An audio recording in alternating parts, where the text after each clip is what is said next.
और मध्य प्रदेश में भारतीय जनता पार्टी की सरकार ने वहाँ के जो लोकल बॉडीज जो स्थानीय निकाय शिक्षक थे उनको शिक्षा विभाग में 1 जुलाई 2018 के प्रभाव से सीधे समन्वित किया बिना किसी परीक्षा के।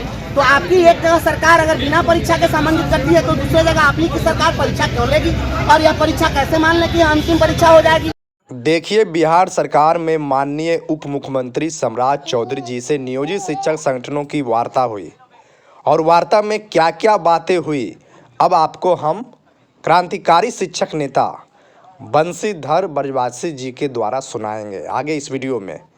तो आप वीडियो के अंत तक बने और ब्रजवासी जी जो अपने बयानों के लिए जाने जाते हैं, जो अपने भाषणों के लिए जाने जाते हैं, जो अपने तर्क के लिए जाने जाते हैं, उनकी बातें सुनकर आपको कल की वार्ता का जो वार्ता हुई माननीय उप मुख्यमंत्री से उनकी सारी पहलुओं को समझने में दिक्कतें नहीं होगी।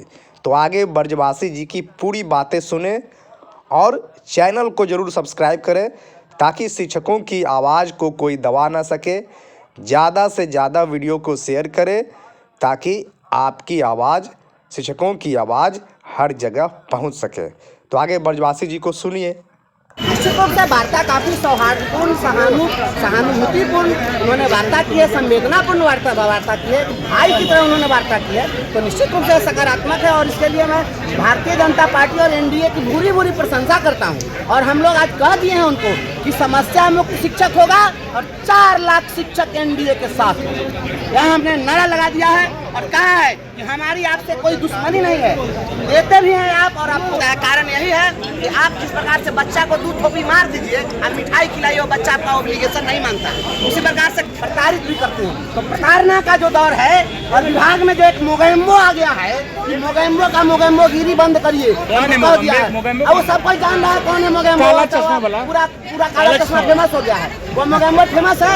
और मोगेम्बो के खिलाफ हमने चार्जशीट फाइल किया है कि जितने भी आज तक के कुछ काम है और कुछ कारनामे हैं। काम कम है और कारनामे बहुत है। कारनामों को किस पे फाइल किए? मोगेम्बो पर हमने चार्जशीट फाइल किया है, सबको पता है। बीजेपी को दिया है। आज बातचीत हुआ, बातचीत में सारी मांगों में बातचीत हुई है, सभी मुद्दों पर बात हुई है। और वो अब चूंकि इसके पहले उन्होंने कुछ जो आप लोग कह रहे थे स्थानांतरण का बात था, उस पे क्या हुआ? स्थानांतरण का मतलब उन्होंने स्वयं कहा है, अपनी ओर से उन्होंने कहा है कि यह आपका संवैधानिक अधिकार है।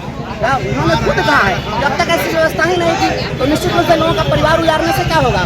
परिवार उजाड़ना किसी का उद्देश्य नहीं होना चाहिए वह बहुत, लेकिन अभी तक चूंकि यह मैं नहीं कर सकता हूँ। उन्होंने अपनी सहानुभूति दिखाई है, निर्णय लेना है। भरोसा बिल्कुल भरोसा है, निश्चित रूप से भरोसा है। जब एनडीए की सरकार रही है तब तक इन लोगों ने पहल की है तो कुछ न कुछ मिला है। आज डीए चौधरी सक्षमता परीक्षा पे वो 5 अटेम्प्ट की बात, ऑफलाइन और ऑनलाइन की बात की है, उस पर क्या बातचीत हुई? हम लोग उनसे ऑफलाइन और ऑनलाइन तो मांग ही नहीं रहे हैं, हम तो कह रहे हैं कि परीक्षा नहीं लीजिए। हमने माननीय सम्राट चौधरी जी को कहा है कि भारतीय जनता पार्टी की सरकार है मध्य प्रदेश में और मध्य प्रदेश में भारतीय जनता पार्टी की सरकार ने वहाँ के जो लोकल बॉडीज जो स्थानीय निकाय शिक्षक थे उनको शिक्षा विभाग में 1 जुलाई 2018 के प्रभाव से सीधे समन्वित किया बिना किसी परीक्षा के।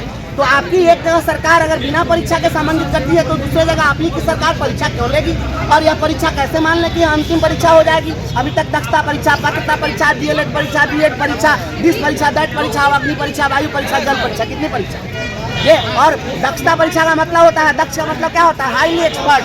जो हाईली एक्सपर्ट है उसके बाद आप कहिएगा कि आप सक्षम है कि नहीं, ये सक्षमता परीक्षा दीजिए। एक बार किसी को मिस्त्री भी क्लियर कर दीजिए, बयान लेवल के लायक है कि नहीं, इसका जांच करो, इसकी परीक्षा दो। यह बिल्कुल गलत बात है। तो शिक्षकों के डिग्निटी पर हमला है। जो 58 साल की उम्र में हो गया, 59 साल की उम्र में हो गया, ऊपर से क्षमता परीक्षा देगा। पोता और दादा एक साथ परीक्षा देगा? अरे किसी की भी कोई गरिमा होती है? जब माननीय मुख्यमंत्री जी सदन के अंदर बोलते हैं तो जो उनके बेटा से भी छोटे उम्र के विधायक है तो कहते हैं कि अपने बाप से पूछो, फिर भी कोई बुरा नहीं मानता है। क्यों? वह हमारे ज्येष्ठ श्रेष्ठ हैं। उसी प्रकार से हमारे यहाँ जो है वह पैरेलल नहीं हो सकता। माननीय मुख्यमंत्री जी का उम्र में इतना फासला है तो कोई 59 साल में चला गया उसको परीक्षा में बैठा दीजिए 18 साल के बच्चा के साथ, इतना हास्यास्पद। यह सोचना पड़ेगा। परीक्षा नहीं देंगे आप लोग? बिल्कुल परीक्षा नहीं देंगे। बिहार में करने में आपको ये शर्त की क्या जरूरत है? यह शर्त केवल और केवल शिक्षकों को परेशान करने के लिए किया जा रहा है। और प्रतिदिन आप देखिए ठंडक में बच्चे मरे हैं, इसका हमने उदाहरण दिया है कि कोई भी फरमान जारी कर दीजिए। अब ठंडा में स्कूल खोल देना, गर्मी की छुट्टी में शिक्षक विद्यालय में बने रहेंगे। आप जिस तरीके से कह रहे हैं कि आप हिंदू पर्व त्यौहार में आप जाकर स्कूल में पढ़ाइए, ये ऐसे चलेगा? शिक्षकों को प्रताड़ित किया जाएगा, यह लड़ाई समाप्त नहीं होगी। और हम माननीय मुख्यमंत्री जी, सरकार पे भरोसा आप लोगों को नहीं है? बिल्कुल सरकार पर भरोसा है और यह हमको लगता है कि अब यह गतिरोध समाप्त हो जाएगा।